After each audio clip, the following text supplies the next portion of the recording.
Greetings, everybody. Welcome back to another edition of SciTalk. Today we'll be talking about Alien.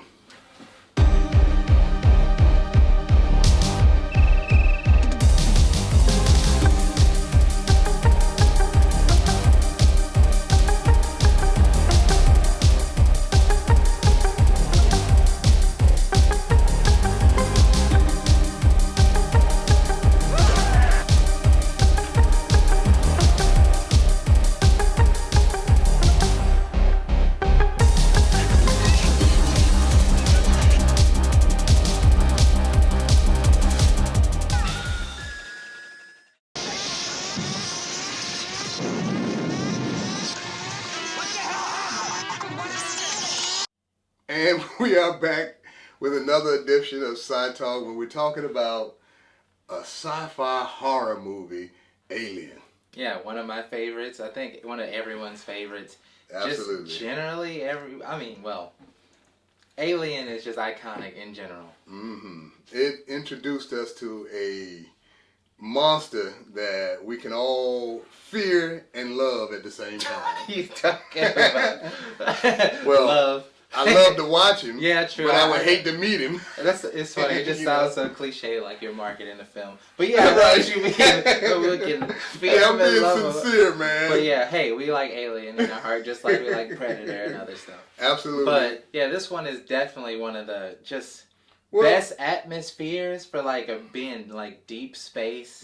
It's a very scary and different horror from a sci-fi perspective. Right. And then it being that single killer kind of makes it special Right, too, right. because you know how you have slasher movies or you have the other types of horror movies where it's some one entity coming for the person. Right. But now it's a sci-fi version of that. Of the same And thing. instead of it being super big scale, like, oh, it's an invasion or oh, it's this. No, Right, it's very right. isolated. We're almost on like a submarine, but not really. We're in space, or we're in this kind of confined little ship. I mean, the ship's big, but the corridors and getting around. Well, you still is can't not get that- off the ship. Exactly. It's like an island. Right. But the ship is still claustrophobic. Mm-hmm. And it's just great atmosphere. So the tactile sounds and all the beeps and boops and all of the set design. The soundtrack with all of the sounds that you was mentioning it really, really set the tone for me. And remember now, this movie came out in 1979. Yeah. I saw this movie in '79. It probably was on cable in '82 or something. I didn't get to the movies that much, but anyway, when I saw this movie back in the day, I loved the movie and those sounds, the computer sounds, all those sounds really, really made me feel, a certain way about this movie. And now looking at it now in the future and really analyzing it to a deeper degree, that's some of the stuff that really makes for good movie making. The soundtrack, and I'm biased. I'm biased the sound effects. because we're musicians. We're professional musicians, so we're biased. Music and sounds is our living, our business. But Well, it just makes everything. Back then, I wasn't a musician. I was just a like I have a teenager. specific point to make about that. Like we were watching the movie, listening to the director's commentary and everything, and he's talking about how he made the movie and how they run out of money and what they need to do. And there's a certain section that without the correct sound would have lost so much, and it's when Ripley's putting on the space helmet when she's in the cockpit at the end of the movie, hiding from the alien. She realized the alien is in her escape ship. She runs back into the closet. And she runs into a closet. Hey, makes sense. For some reason, he was just chilling over Spaceships there. have closets. But anyway, she runs to the space closet and gets her spacesuit on. And he talks about how it's just a regular helmet, Right. And it wouldn't have looked as real, and it wouldn't have looked as believable, but they added a sound effect to make it sound like there was an air light. Right, like the air was being, pumped in and zipped off. Right. And that made it sound like, oh yeah, this device is That really made it real for more all of than us. a toy. Because it looked Exactly. cool, but it still looked like, hey, your jacket's not even zipped up. What is this? And as if you're scrutinizing it. But my point is that the sound effects can make things look from, like, instead of being a toy, it can make it feel like it's a real threat or feel like it's a real device or whatever. Absolutely. And as we get into our likes and dislikes about this movie. Understand, it might not be So exactly. It might not be any dislikes. There are some dislikes. It's not well, completely dislikes perfect, in but it's a masterpiece. The character and the story and the writing, not the writers. The writers did a good job, but it's a masterpiece. That doesn't mean there isn't a wrinkle or two, but really, there's just so much good in the movie that that it really it overshadows any of the little nitpicks you can find. Absolutely. And going on, I guess we could start talking about the characters. One character. Let's talk about the establishing shot, that big opening scene. The models. Establishing shot, the models. Well, the I models wish I knew too. the dude who made the models. I probably could go find out, but still, those models were top. They just look great. They look great. Especially the way they were getting all creative back in 1979. And remember, that's what I was about to say. This was back then, and it's not, if any, CGI. If any, there's not much at all CGI. These are models, and they had to shoot them, and the wires and the little stuff like that. I'm intrigued about that. I'm going to try some of that stuff, too. One other thing I was about to say is that these shots in that long montage at the beginning that was just kind of like eerie music, silent undertone music, and it's just showing outside of the ship, then they showing inside, and they going down the halls, and they just showing all these areas in the ship, and nobody, no people. And then all of a sudden they get to, a spot where sound comes, a computer pops on, and and that kind of like, oh, mother. Right. It's almost like I was just kind of floating, and then that kind of brought me back to... But your very colorful description of that makes me think of what this movie has in a great sense, which is pacing. It has very good pacing. And even in the commentary, I could hear the director talking about maybe people wondering like, oh, it's been 40 minutes and nothing's happened yet. But if you could have a movie where nothing happens for 40 minutes and it's still interesting, that shows you that you're doing something right. And that sounds like it might be crap just from saying, 40 minutes, nothing happens. But it's paced so well, and it's a horror movie. The suspense is the monster. So if we do start the movie with a flashback and everyone's already dying, or we just get into the action, or we do too much, then we give it away before you get into it. But this movie has you scared of space first. Horror movies are suspenseful. That's why Hitchcock was so good, because he didn't have big monsters. He didn't have, CGI. He didn't have none of these effects and stuff.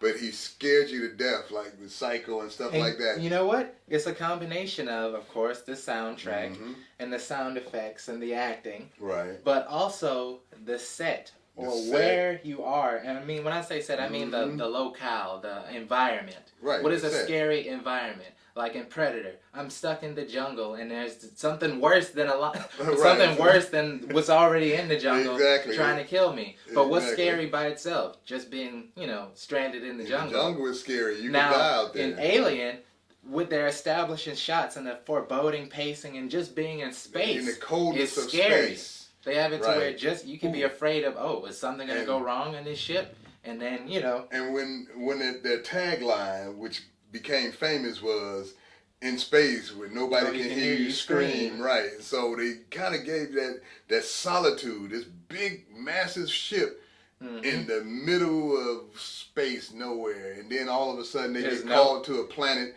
to investigate. And that's what kept you into this movie for the first 45 minutes where there was no action, is because it was kept building. First, it was building on the characters like, we need our money. We need more money. Why everybody else getting money? So the crew is already established that they out there because they're getting paid. They're not out there because they love science and I just want to explore. They're giving some of the character building as well as world building. I was like, all right, so these guys are miners, and they're probably not even rich or whatever to a degree. Maybe some of the top ones are making enough for a good life, but it doesn't seem like they're happy to be doing what they're doing for the risk. And then the very next time they have to have that type of meeting, they talk about money again. When the captain says that, the computer is programmed to wake us up if some issue and it has, and we have to check out this, and then Parker was saying, man, what about money? If we get equal share, it's like, if we don't check this out, you get no money.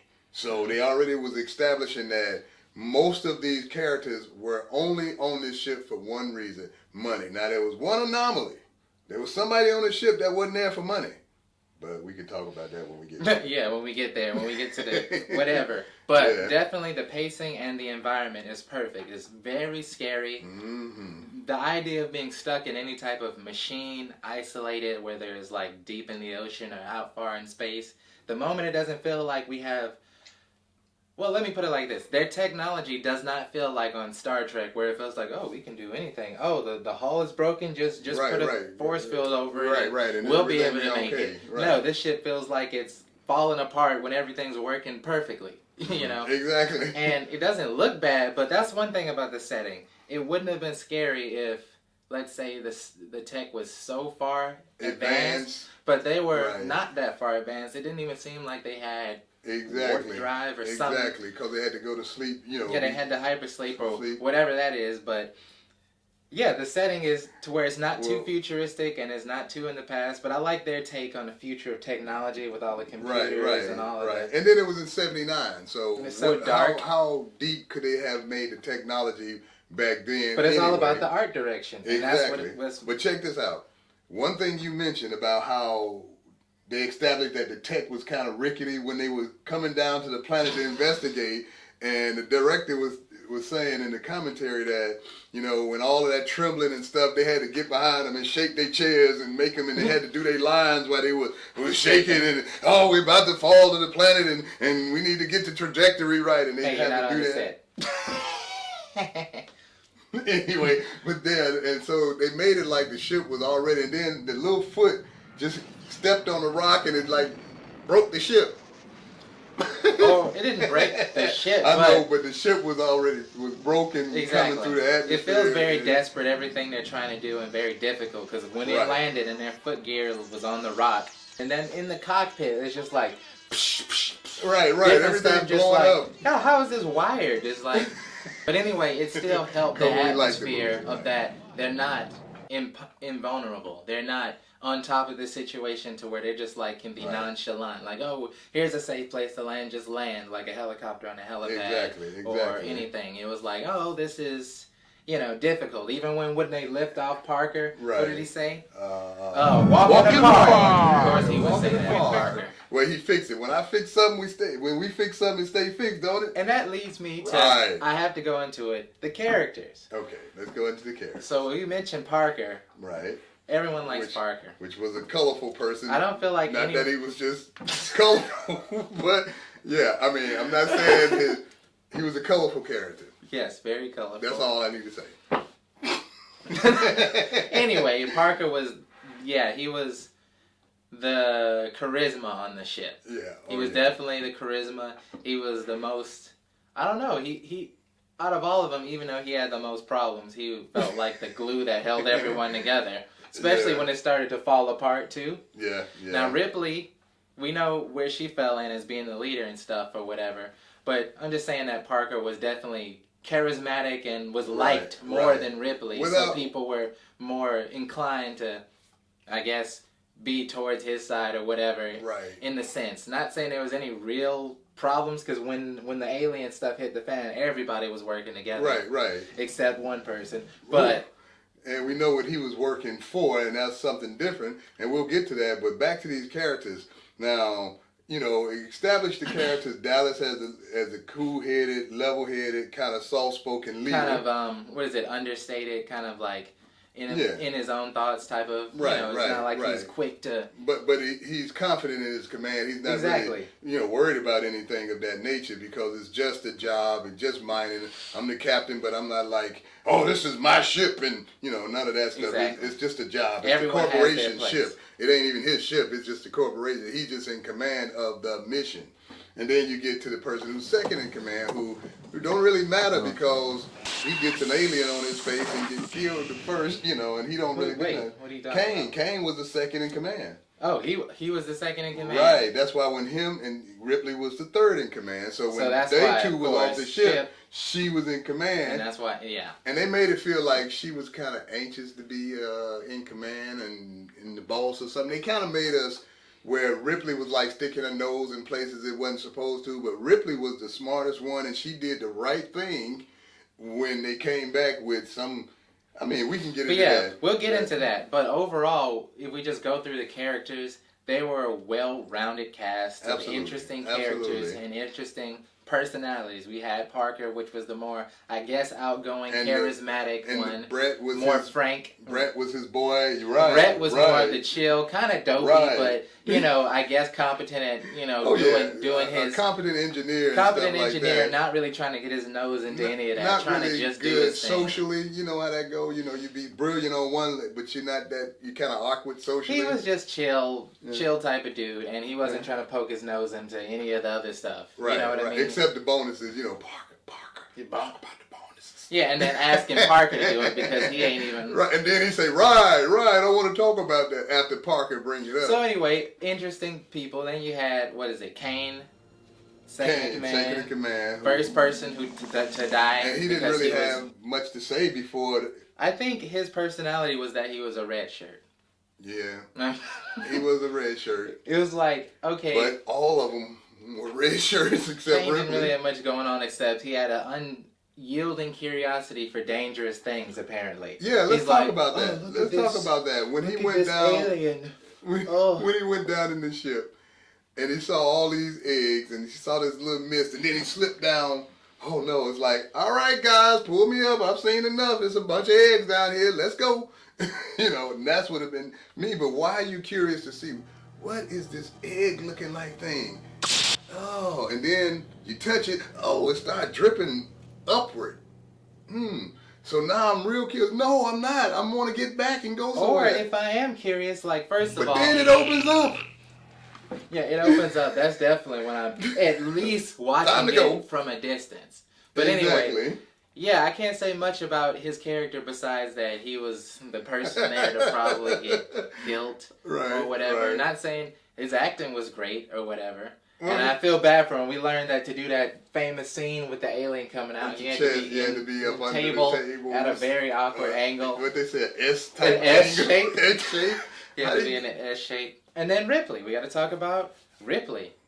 Ripley, just from... All right, I was never told who's the main characters or whatever. Well, no one is. But when I watched it as a young kid, that's who my mind drifted to as the main character for some reason. I don't know why. I just felt like she was the main character from the beginning of the movie. And it's just she has a very good presence on the movie as that character who's a main character who's kind of who's clear mind, smart, but on top of things. But annoying for some reason. They made it to where she was annoying. She annoyed Parker. She definitely Ashton. And it seemed like she wasn't doing it because she liked to be a bee or she liked to act like a whatever. It seemed like she just had a sense of duty and sense of, protocol and doing things right. And she was a little cold, but she did have the softer side.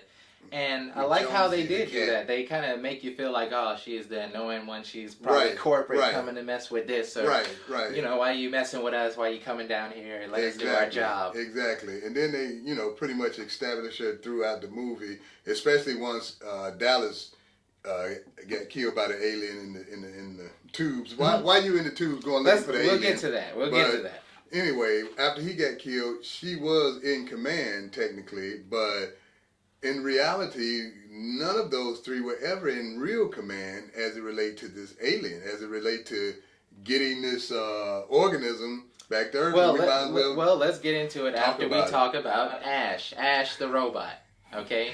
The more I watch the movie, the more I like Ash. And the more I see how there's hints that something's not quite right about him. When you first watch it, you have no clue that he's a robot until he starts acting like a robot and you spitting up milk and you see him sweating milk. And then they have to beat him and he starts trying to kill Ripley and all that stuff and you find out, oh God, he's a synthetic. Right, he's an alien. And a robot. And even down to his design, how they decided to make him, instead of a bunch of bolts and stuff, they made him more like some weird, unidentifiable type of technology. Yeah, but fiber optics and it passes for they're trying to look like little grapes. But it passes for some type of tech that you don't understand. But the lubrication makes it seem like, I guess if he was sort of a synthetic person to always be moving around and not getting stuck and rusted or whatever, it just made sense when you see it all together. But you can't quite put your finger on it. Oh, this is just this type of robot. Anyway, I like the design, and it was very scary and eerie, and then he keeps coming back and grabbing people. But besides that, the After way he his head acts, is the knocked way back. he's a secret agent, you know, as soon as Right. the alien comes into contact, He's becomes in control. He might as well be the captain or He's the whatever, captain because for he's all willing to practical do whatever purposes. it takes to, Exactly. you know, capture the specimen and bring it back to the corporation. That was priority more than them mining out there and bringing back the cargo that they mined. Mm-hmm. It was more of a priority to bring back an alien organism if they ran into one. Well, think about that. You know, what is it, Nostromo? That would be a good business practice. While you're out there getting all the gold and whatever, Right. if you happen Look to for find some aliens alien from artifact, weapons alien department. tech, alien anything, we just want it because we can make money Right, off of it. and it takes priority over everything else. Even the crew is expendable. When you read on the computer screen, when Ripley read that the crew is expendable, and then all of a sudden Ash is just right there. How did he get in? Dude, But yeah, he what you snuck doing? in because it shows his character that he's, you know, sneaky and crafty, and Right. he's, you know, subtle or whatever. He's trying to, you know, to be deceptive to get his way across. And the more they know, the more he has to turn until he goes full killer and tries to... Yeah, well, Ripley went off on him. Ripley grabbed him and collared him and knocked him up against the wall out of rage to find out that she's expendable and all the other people expendable, and Ash been working just to bring this organism home. Like, he don't care about his own life. Well, she didn't know at that time something was up with Ash, and she grabbed him and collared him and knocked him up against the wall and said, you know, whatever she said to him. And you know what? He's a very... I think that kind of set him off, though. He might have flipped the switch. He might have get a pinch circuit or something in his thing. No, he knew he had to do something because he wanted to make sure that they couldn't kill an alien Right. and he could probably pilot the ship. So, And then he got attacked. But I liked his acting and how absolutely. whenever he was a human, how he would pretend to be a human, but he would still do whatever his protocols or whatever. Just like his Right. excuse for letting in the So I people. was following He had orders. nothing to say when she got up in his face about that's protocol number 1 about Right, not letting quarantine in and right. letting in people with alien or infectious diseases. We need to quarantine them the proper way. We don't just let them in. Right. And then he went there as a robot. He as a robot decided to go, well, what would I have done? You know, he What would tries you to have done? plead Right. towards their humanity like he wanted to save them. Like- so he used that as an excuse. Like he was interested in but saving he wasn't Kane interested in their lives at all. at all. And just like when she even cuffed him, how he didn't react, because he could have beat her up and killed Right, her right right then. then, But it seemed like he was just monitoring what was going on. Just like, he didn't seem very human when things got extreme or whatever. But I loved the character. When he snapped and went to kill her, then he seemed like, you know, more of a sinister robot than, you know, anything And then else. he was all, yeah. And he wasn't really just trying to kill her, because he probably could have grabbed her head and just, you know, or, you know, broke it or something of that nature. But he started throwing her around, just kind of playing with her like a mouse, and then Yeah, he just lost it. I grabbed don't know what that was the about. newspaper. And I was like, okay, I need to talk to the writer. Why did he grab a magazine and try to ram it in her mouth? Out of all the ways to try and Of kill a killing person, that somebody. just seems And inefficient. why did he have to grab, you know, Yaphet Parker? When he grabbed him on it. That's all he could reach. What if he grabbed his neck or something? He might have killed him. Okay, that wouldn't. He was trying to kill him. But Right. he couldn't get to it because whatever. He was holding that Ripley down, and I guess his arm was only so short, Mhm. you know, couldn't get to the neck. Brett. We did talk about Brett, but come on. Right. Him going and chasing after the cat, letting the cat out of the net. Right. Yeah, he was just a little too easy going. Right. But I guess that gives a good idea of the characters. What's another aspect you Right. can go into? Right. Brett. Right. Okay, yeah, Brett was the first alien kill, okay? Brett was kind of special. We know that Kane got killed by the little face hugger, right? Yeah, that bursted out of his... And the alien burst, but the first kill from the alien after it grew up was Brett. And when he let the cat go, and Parker was like, "What you doing?" You know, he was high pitched and screaming, you know, it was so real. It was like, this dude is. Yeah, the acting was very good. It was real good. And especially when when Parker and Ripley were talking after they were trying to talk about what to do with the alien situation, and Parker kept interrupting her and how mad she killing gets that like, "Shut up!" Right. And then he was like, he was just mumbling. Yeah, it felt like some people, and with the editing, them letting them overcut each other in the talking, it just made it really feel like a group dynamic and a group problem. Exactly. And it didn't take, a whole 17 episodes of a show for you to feel like, for you to be able to imagine the different scenarios that they may or may not have been through. And see, Parker got killed because he really underestimated the alien's intelligence. He thought it was just a big old bug type thing that's just, like a big animal. What it is he underestimated the alien because he like, I'm for killing that thing, and it's like, I can just go and kill it with no problem. But he didn't really realize, he didn't know whether or not the aliens would succumb to the fire or anything weapon that they had. They just didn't know. Well, they all underestimated the alien. Except for Ash. There was a lot of different things. The robot.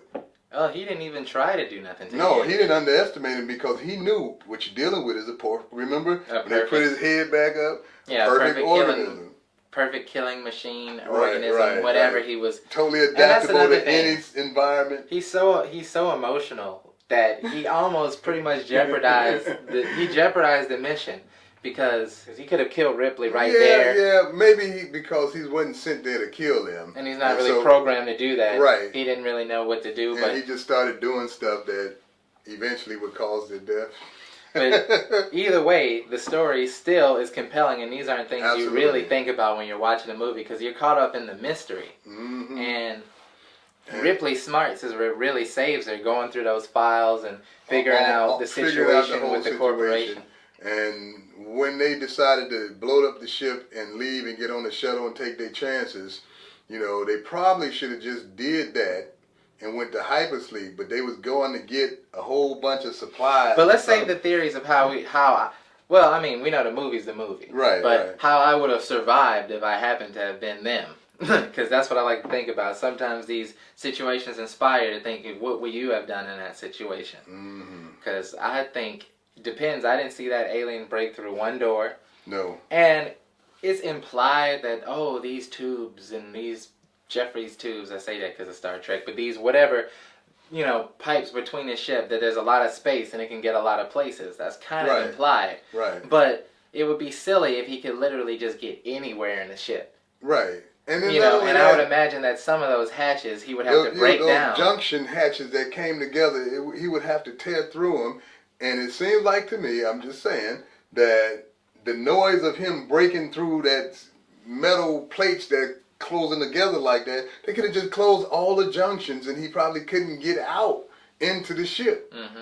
That seemed plausible, especially with those junctions. And even if he could get through them by tearing them up, biting them or whatever, it seemed like that noise would be heard eventually and they could pinpoint that kind of situation through their little instruments, and it would be better than sending Dallas into the tube to kind of force him out. That's why they underestimated him, especially. Who thought sending him in a tube he did. Where he could barely... It was his idea. Exactly, and that's why Ripley probably should have been the captain in the first place. Maybe so. Okay. The only one seemed logical to me. Not Parker and Lambert, the last two, when he was like, I'm for killing it, he's logical because he's trying to kill it before it killed them. But that's, there's ways that, say if we was on the ship and survived, notwithstanding the script, because the script make everybody to actually do it. We wasn't bound by the script. These are the things that we would have tried to do. And the first thing I would have tried to do is close all the vents and see if we can keep them in the vents. And not, would we have died with no air conditioning? Would that have been the point? I don't know. But anyway, go ahead. But yeah, there's different things that we all could have did. But the thing this says is that the movie's environment and situation is so good that it inspires you to feel like it's kind of real and imagine what you could do, because it feels like a real situation for this sci-fi movie. They're in this, spaceship job, and this outlandishly amazing killing creature is got on the ship, and now they got to deal with the situation.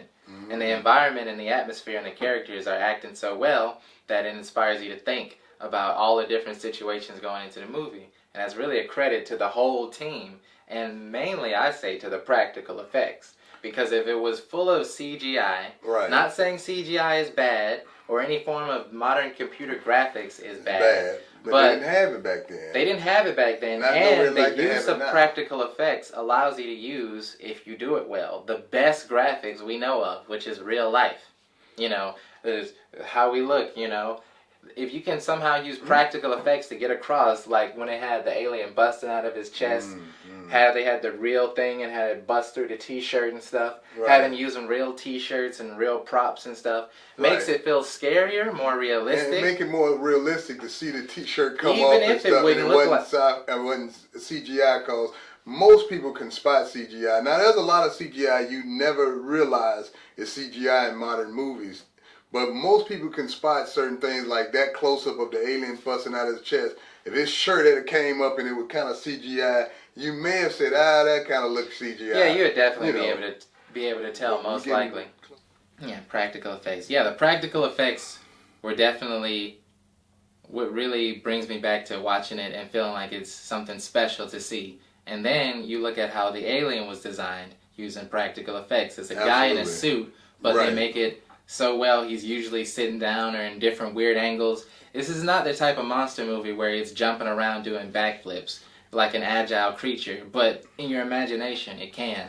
This was done in an era where, you know, you put a man in a suit and then you got to shoot him in certain different angles and different ways to make him a little more menacing. And it was a very tall person who played the alien. And the suit was made very well, and all the other practical effects that they used was like, it's like the best. It's like if you can use practical effects well, you're using the best graphics, which is real life. Right. And that's only if you have to be creative, because we were watching that, when you look inside of the alien crawler thing that attaches to their face, like all that gunk and stuff, when they actually look inside of it, we heard that that's just shellfish. Shellfish, oysters. Now, oysters, shellfish, clams, and it just looks like alien guts. Right. Now, if they had made it in CGI, it would have looked disgusting. Maybe they could have made it look more particular and stuff, and made you see maybe more of organs and. But the way he was lifting up the flesh, and you know, when he was examining it looked like a real thing. It wasn't a CGI thing. Like an alien creature who you couldn't tell heads or tails how it works, what's part of this, but you can see it has liver, and it's real flesh. Looks real. It's real. Because it's a clam, but it's an alien. It's an alien clam. So that helps with the alien too. And the alien didn't even do much except reach out. Right, and slide across the table when we got bust out the chest. He slid across the table, you know. Mm-hmm. Yeah, and the little alien did the scariest stuff in the movie. Yeah, the little alien. And the face hugger was probably the scariest thing. So overall, just in like closing and just like wrapping all of the things together, which make this movie so timeless. Really, you look at it now and it hasn't really aged. It still feels futuristic. Absolutely. Even though we know that it's kind of silly how tactile and, you know, now in our futuristics we got all these, we think of holograms and touch screens and stuff. Right, but if you think about the immediate future, like right now, if you was to be, you know, we have touch screens and stuff like that now, but go back, you know, 5, maybe even 10 years, and that stuff was just now coming. It'd be more logical. Well, in '79, imagine what they were thinking. And that made that sci-fi so cool because its setting was very original. And it made it really serious, like you're in a jet fighter cockpit and you need to know what you're pressing or the whole thing's going to blow up. Right.